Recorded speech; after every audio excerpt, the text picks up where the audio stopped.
నమస్కారం, Chandu RK news కి స్వాగతం. హెడ్లైన్ చూద్దాం.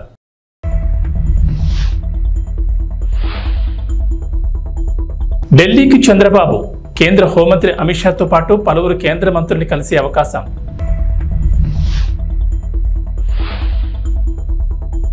స్థానిక సంస్థల ఎన్నికల్లో బీసీ రిజర్వేషన్ల పెంపు, సీఎం రేవంత్ రెడ్డి ఆదేశాలు.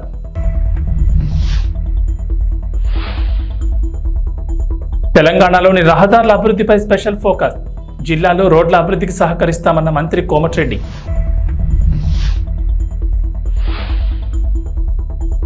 ఏపీ తెలంగాణకు రెడ్ అలర్ట్, పలు జిల్లాల్లో భారీ వర్షాలు.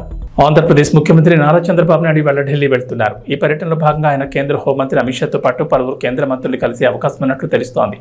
కేంద్ర హోంశాఖ మంత్రి అమిత్ షాను కలిసి ప్రధానంగా విభజన సమస్యలు పరిష్కరించాలని కోరే అవకాశం ఉందని చెబుతున్నారు. అలాగే ఇతర రాజకీయ అంశాలపైన చర్చించే అవకాశం ఉన్నట్లు తెలుస్తోంది. ఇవాళ ఉదయం 11 గంటలకు సచివాలయంలో చంద్రబాబు అధ్యక్షతన కేబినెట్ సమావేశం జరగనుంది. అనంతరం మధ్యాహ్నం 4 గంటలకు ఆయన ఢిల్లీకి వెళ్తారు. రాత్రికి అక్కడే బస చేస్తారు. ఈ నెల 3న చంద్రబాబు ఢిల్లీ వెళ్లి ప్రధాని నరేంద్ర మోడీతో పాటు పలువురు కేంద్ర మంత్రులను కలిశారు. రాష్ట్రానికి సంబంధించిన అంశాలపై చర్చించారు. 2 వారాల వ్యవధిలోనే చంద్రబాబు మరోసారి ఢిల్లీ వెళ్లడం ఆసక్తికరంగా మారింది. మరోవైపు జీపీఎస్ జీవో గెజెట్ నిలిపివేయాలని ముఖ్యమంత్రి చంద్రబాబు ఆదేశించారు. ఈ జీవో జారీ చేయడంపై అధికారులను సీఎం ప్రశ్నించారు. సచివాలయంలో ఆర్థిక శాఖ సమీక్షలో ఈ అంశంపై ఆరా తీసి గత ప్రభుత్వ ప్రతిపాదనపై ఇప్పటి ప్రభుత్వంలో ఉత్తర్వులు ఇవ్వడం ఏంటని అభ్యంతరం వ్యక్తం చేశారు. అతను ప్రభుత్వ పెద్దల దృష్టిలో లేకుండా గెజెట్ ఎలా వచ్చింది అనే వ్యవహారంపై విచారణ చేయాలని ఆదేశించారు.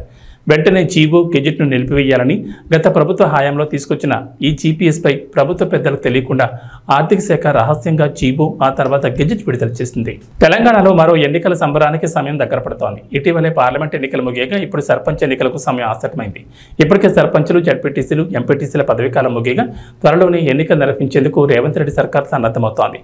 ఈ క్రమంలోనే స్థానిక సంస్థల్లో బీసీ రిజర్వేషన్ల పెంపుతో పాటు ఇతర అంశాలపై సచివాలయంలో సీఎం రేవంత్ రెడ్డి ఉన్నత స్థాయి సమీక్షా సమావేశం నిర్వహించారు.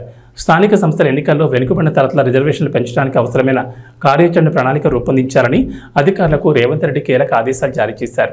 రాష్ట్రంలో కులగణన నిర్వహించాలని ప్రభుత్వం ఇప్పటికే నిర్ణయం తీసుకున్నందున ఆ నివేదిక ఆధారంగా పంచాయతీ ఎన్నికలకు వెళ్లడానికి ఎంత సమయం పడుతుందన్న వివరాలను అధికారులను అడిగి తెలుసుకున్నారు.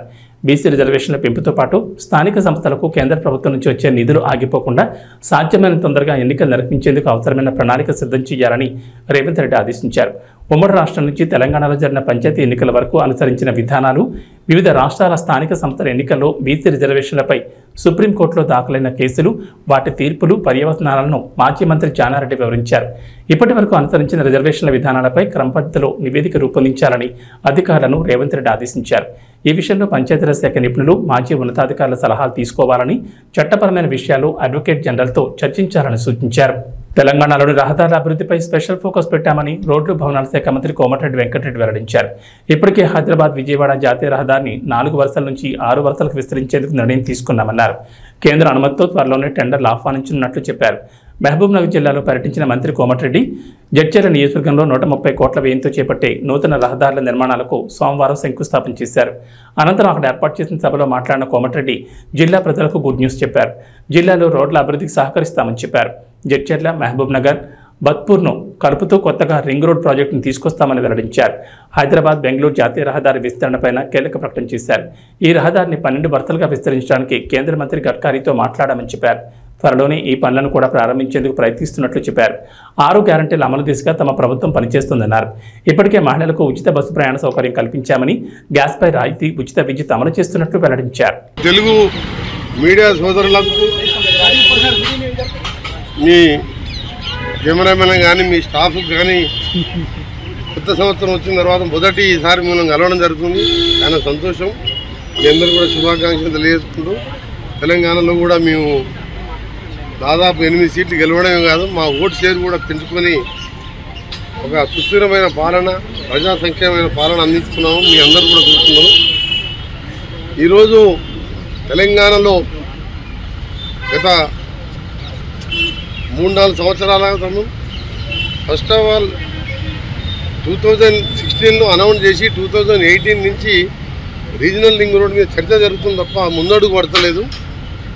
గత ప్రభుత్వం దాని మీద కొన్ని అనౌన్స్ చేసినప్పుడు యూటిలిటీ చార్జ్ కడతామని చెప్పి ఒప్పుకొని తర్వాత వాళ్ళు మేము కట్టామని చెప్పడం, నేషనల్ హైవే వాళ్ళు దాన్ని బ్యాక్ పోవడం, మళ్ళీ మా గవర్నమెంట్ వచ్చిన తర్వాత నేను వచ్చి గడ్కరీ గారి ఆనరబుల్ మినిస్టర్ గారిని కలిసి సీఎం గారు నేను ఇద్దరం కలిసి వారిని ఒప్పిస్తే వాళ్ళు యుటిలిటీ ఛార్జ్ కూడా మీరు కట్టే అవసరం లేదు మేమే కట్టుకుంటామని చెప్పి ముందుకు వచ్చి రావడం, దాన్ని వేగవంతం చేసే ప్రక్రియలో ఎలక్షన్ కోడ్ వచ్చినప్పుడు కొద్దిగా ఆలస్యమైంది.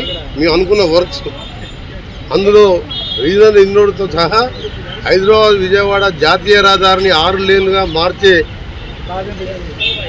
అది ఒక దేశంలోనే ఎక్కువ ట్రాఫిక్ ఉన్న రోడ్డు, 60,000 వెహికల్స్ పర్ డే వస్తాయి. జిఎంఆర్ అనే సంస్థ టోల్ రోడ్ తీసుకొని యాక్చువల్గా 2024లోనే 6 లేన్గా కంప్లీట్ చేయాలి.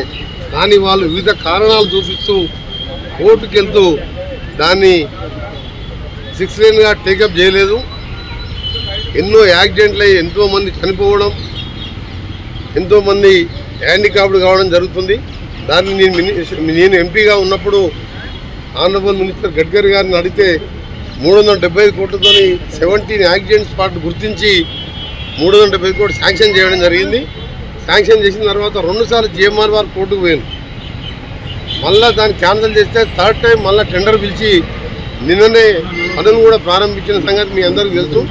అవి కూడా డిసెంబర్ లోప టెంపరీ రిలీఫ్, అట్లీస్ట్ యాక్సిడెంట్ తక్కువ చేస్తూ హైదరాబాద్ను విజయవాడని వెంటనే 6 లేన్గా చేయాలని చెప్పి ఈరోజు నేను మా ఈఎన్సీ గారు గణపతి రెడ్డి గారు ఇంకా మిగతా అధికారులతో కలిసి మినిస్టర్ గారిని చెప్పడం జరిగింది. త్వరలోనే దాని మీద మీటింగ్ పెట్టి దాన్ని పరిష్కరిస్తామని చెప్పి వారు హామీ ఇవ్వడం జరిగింది. రీజనల్ రింగ్ రోడ్ కూడా దాన్ని సపరేట్గా మీటింగ్ పెడతాను, దాన్ని కూడా రివ్యూ చేద్దామని చెప్పి వారు చెప్పడం జరిగింది. దాంతోపాటు 16 రోడ్లు గత 3-4 సంవత్సరాలుగా పోయిన మా రాష్ట్ర ప్రభుత్వం పట్టించుకోకపోగా కేంద్ర ప్రభుత్వం మీద వాళ్ళు ఒత్తిడి తీసుకురావడం కానీ వాళ్ళని గెలవడంగా చేయకపోతే ఆ రోడ్లు పెండింగ్ ఉన్న ఇంపార్టెంట్ రోడ్స్ లిస్ట్ 16 లిస్టు మీకు ఇస్తాం. మీకు ఆ లిస్టు దాన్ని కూడా కొత్త నేషనల్ హైవేగా మారి సక్సెస్ 3వసారి మళ్ళా సర్ఫేస్ ట్రాన్స్పోర్ట్ మినిస్టర్ అయిన వారిని వెంకటేశ్వర స్వామి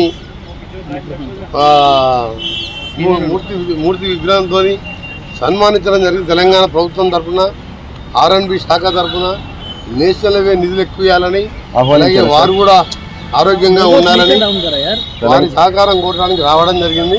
కొన్ని విషయాలు బ్రీఫ్గా అంతమంది ఉన్న ముఖ్యమంత్రి గారు వేరే వాళ్ళు ఇంకా చాలా మంది విచారుతున్న 20 నిమిషాల పాటు మాట్లాడి కొన్ని ఆదేశాలు కూడా ఇవ్వడం జరిగింది. మొదటి మీటింగ్లోనే 3వసారి ఈశ్వర్ మళ్ళా ట్రాన్స్పోర్ట్ హైవేస్ మినిస్టర్ కావడం తప్పకుండా నాకు నమ్మకం ఉన్నది. వచ్చే 3 సంవత్సరాల్లోనే రీజనల్ రింగ్ రోడ్తో సహా హైదరాబాద్ విజయవాడ జాతీయ రహదారి కూడా మా ముఖ్యమంత్రి గారు నేను ఇద్దరం కేంద్రం మీద ఒత్తిడి తీసుకొచ్చి మా ఎంపీల సహకారంతో పూర్తి చేస్తాం. పాలిటిక్స్ విషయం రేపు 5-6 సంవత్సరాల క్రితం స్టార్ట్ అయ్యి ఇప్పటికీ 40% పనులు మాత్రం పూర్తయింది. దాని మీద కూడా మంత్రి గారు తీసుకొస్తే వారు అక్కడ ఉన్న అధికారులకు ఆదేశాలు ఇచ్చారు, టర్మినేట్ చేసి కొత్త టెండర్ పిలిచి వెంటనే పూర్తి చేయాలని చెప్పి మంత్రి గారు హామీ ఇవ్వడం కాదు, ఆదేశాలు ఇచ్చినందుకు మా రాష్ట్ర ప్రభుత్వం తరఫున ముఖ్యంగా ఉప్పల్ నుంచి గట్కేసర్ వరంగల్ పోయే రోడ్, అది యాదగిరి రూటకు పోయే రోడ్డు, లక్షలాది మంది పోయే రోడ్, అది మంత్రి గారు ఇమ్మడే స్పందించి ఆదేశించినందుకు మా రాష్ట్ర ప్రభుత్వం తరఫున మా ముఖ్యమంత్రి గారి తరఫున నా తరఫున మంత్రి గారికి ధన్యవాదాలు తెలియజేస్తున్నాం. ఇంకా కూడా మిగిలిన విషయాలన్నీ కూడా త్వరలోనే పిలిపించుకొని రివ్యూ చేసుకొని పూర్తిగా తెలంగాణకు సహకరిస్తామని చెప్పి మంత్రి గారు. ఉక్రెయిన్తో యుద్ధాన్ని ముగించేలా రష్యా అధినేత వ్లాదిమిర్ పుతిన్తో మాట్లాడాలని భారత్కు అగ్రరాజ్యం అమెరికా విజ్ఞప్తి చేసింది. ఈ వివాదానికి శాశ్వత పరిష్కారం లభించేలా కృషి చేయాలని కోరింది. భారత్ రష్యా బంధం సుదీర్ఘమైందని ఈ సందర్భంగా గుర్తు చేసింది. ఈ క్రమంలో మాస్కోకు మధ్య జరుగుతున్న యుద్ధానికి ముగింపు పలికేలా భారత్ జోక్యం చేసుకోవాలని కోరింది. ఇందుకు తన దీర్ఘకాల సంబంధాన్ని ఉపయోగించుకోవాలని సూచించింది. ఈ మేరకు అమెరికా స్టేట్ డిపార్ట్మెంట్ ప్రతినిధి మాథ్యూ మిల్లర్ సోమవారం విలేకరుల సమావేశంలో మాట్లాడుతూ ఢిల్లీ మాస్కోల మధ్య బలమైన సంబంధాలున్నాయన్నారు. ఈ నేపథ్యంలో UN చార్టర్ను గౌరవించాలని పుతిన్ చెప్పాలని కోరారు. పుతిన్ చట్టవిరుద్ధమైన యుద్ధం చేస్తున్నారని ఆరోపించారు. ఉక్రెయిన్ ప్రాదేశిక సమగ్రతను, సార్వభౌమత్వాన్ని గౌరవించమని పుతిన్కి సూచించాలని మిల్లర్ పేర్కొన్నారు. ఆంధ్రప్రదేశ్లో కూటమి ప్రభుత్వం ఎన్నికల సమయంలో ఇచ్చిన హామీలను ఒక్కొక్కటిగా అమలు చేస్తోంది. ఇప్పటికే పలు పథకాలను అమలు చేయగా మరికొన్ని అమలు చేసేందుకు సిద్ధమవుతున్నాయి. తాజాగా ఎస్సీ, ఎస్టీ, డ్వాక్రా మహిళలకు సంబంధించి ప్రభుత్వం కీలక నిర్ణయం తీసుకుంది. ఉన్నతి పథకం కింద డ్వాక్రా మహిళలకు ఇచ్చే వడ్డీ లేని రుణాలు పరిమితి 5 లక్షలకు పెంచారు. మొన్నటి వరకు ఈ పథకం కింద వారికి ఇచ్చే 0 వడ్డీ రుణాల పరిమితి 2 లక్షలు ఉంది. ఇప్పుడు దాన్ని 5 లక్షలకు పెంచింది. మహిళల జీవనోపాధి కింద ఒక్కొక్కరికి కనిష్టంగా 50,000 నుంచి గరిష్టంగా 5 లక్షల వరకు వడ్డీ లేని రుణాన్ని ఇస్తారు. డ్వాక్రా మహిళలు ఈ రుణాన్ని వాయిదా రూపంలో తిరిగి చెల్లిస్తారు. 2024-25 ఏడాదికి సంబంధించి 250 కోట్లు రుణంగా ఇవ్వాలని అధికారులు టార్గెట్గా పెట్టుకున్నారు. ఇప్పటికే ఈ ఫైల్పై ఎంఎస్ఎంఈ, సెర్ప్, ఎన్ఆర్ఐ వ్యవహారాల శాఖ మంత్రి కొండపల్లి శ్రీనివాస్ సంతకం చేశారు. ఈ ఉన్నతి పథకం కింద రుణ మంజూరుకు ప్రణాళికను అమలు చేస్తున్నారు అధికారులు. డ్వాక్రా సంఘాల్లో సభ్యులుగా ఉన్న ఎస్సీ, ఎస్టీ మహిళలు ఈ రుణం కోసం దరఖాస్తు చేసుకున్న నెలలో యూనిట్ ఏర్పాటు చేయాల్సి ఉంటుంది.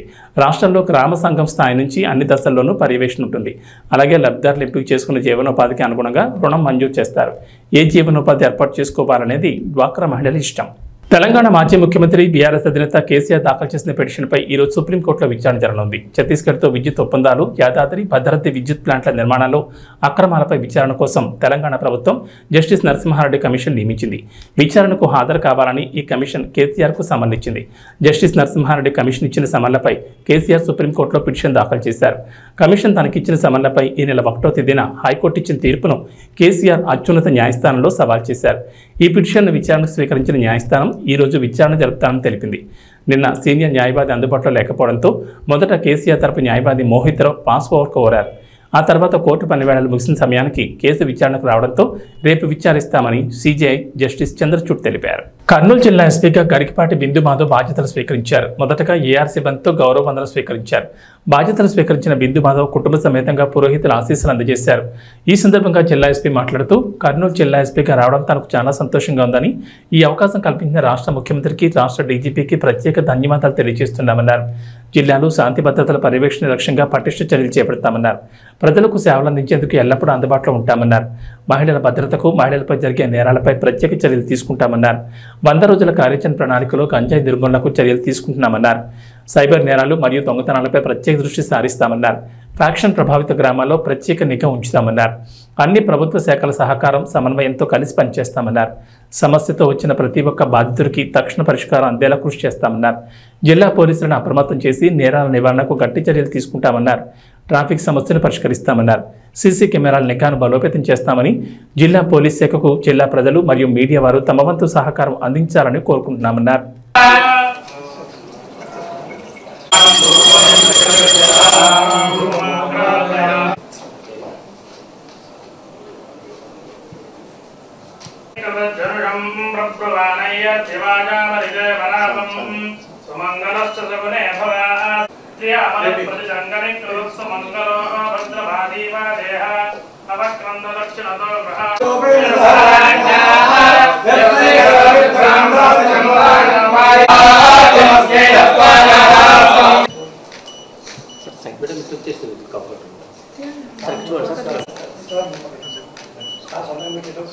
ఓకే సార్, ఓకే సార్, కొద్దిగా పై పెట్టండి. Okay sir.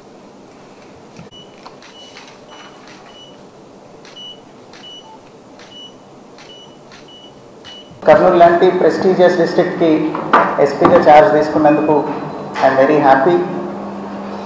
Honourable CM sir అట్లనే డీజీపీ సార్కి ఈ ఆపర్చునిటీ ఇచ్చినందుకు ఐఎమ్ వెరీ థ్యాంక్ఫుల్.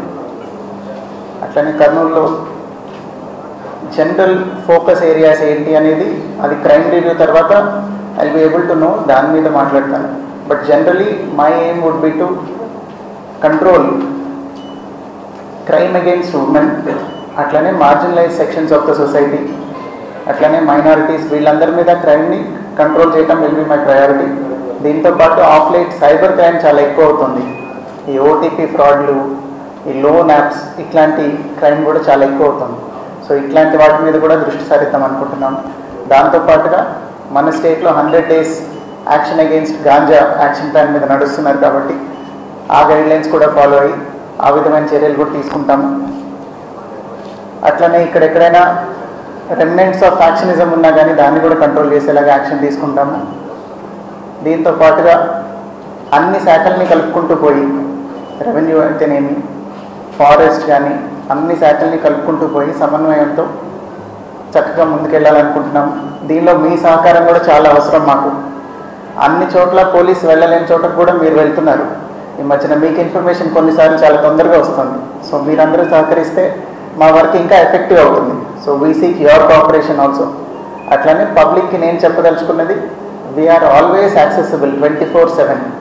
ఏదైతే హాస్పిటల్కి పోలీస్ స్టేషన్కి ఇమేజ్ ఉందో, ఏ రోజున మూతపడదు, ఏ నిమిషంలోనూ తలుపులు వేసేయరు అని మేము అదే యాటిట్యూడ్తో పనిచేద్దాం అనుకుంటున్నాము. So we are always there. You can always approach us. We will immediately redress whatever grievance you have. Thank you. ఉమ్మడి కూటమి అధికారంలోకి రావాలనే ఆశయంతో ప్రకాశం జిల్లా పెద్ద దోర్నాల దిగువ శ్రీశైలం నుంచి తిరుమల దేవస్థానం వరకు పాదయాత్ర చేస్తున్నామని జనసేన పార్టీ నాయకులు దాసరి వెంకటేష్ యాదవ్, పి రమేష్ యాదవ్ అన్నారు. పాదయాత్ర చేస్తున్న ఈ నేపథ్యంలో కడప జిల్లా పోరుమామిడి వరకు చేరుకున్నారు. విషయం తెలుసుకున్న పోరుమామిడి జనసేన పార్టీ నాయకులు సేలంశెట్టి లక్ష్మయ్య, నగిరి రమణయ్య, గాలి రామకృష్ణ, ఆర్ రామ్మోహన్, గాలి కాశయ్య, రాళ్లపల్లి ప్రసాద్, బండి మోహన్లు పాదయాత్ర చేస్తున్న జనసేన పార్టీ నాయకులను పార్టీ కార్యాలయంలోకి ఆహ్వానించి పూలమాలలు వేసి సంఘీభావం తెలిపారు. ఈ సందర్భంగా పోరుమామిడి మండలానికి చెందిన సేలంశెట్టి లక్ష్మి మాట్లాడుతూ ఉమ్మడి కూటమి ప్రభుత్వం అధికారంలోకి రావాలని ప్రకాశం జిల్లా దోర్నాల నుంచి తిరుమల దేవస్థానం వరకు చేస్తున్న పాదయాత్రకు సంఘీభావం తెలుపుతున్నామని జనసేన పార్టీ తరఫున అభినందనలు తెలిపారు. ప్రకాశం జిల్లా దోర్నాల జనసేన పార్టీ నాయకులు దాసరి వెంకటేష్ మాట్లాడుతూ కూటమి ప్రభుత్వం అధికారంలోకి రావాలనే ఆశయంతో ప్రకాశం జిల్లా దిగువ శ్రీశైలం నుంచి తిరుమల దేవస్థానం వరకు పాదయాత్ర చేపట్టి దర్శనం చేసుకుని రావాలనే సంకల్పంతో ఈ పాదయాత్ర చేపడుతున్నామని వారు అన్నారు. అందరికీ నమస్కారం. సోదరా, మీరు ప్రకాశం జిల్లా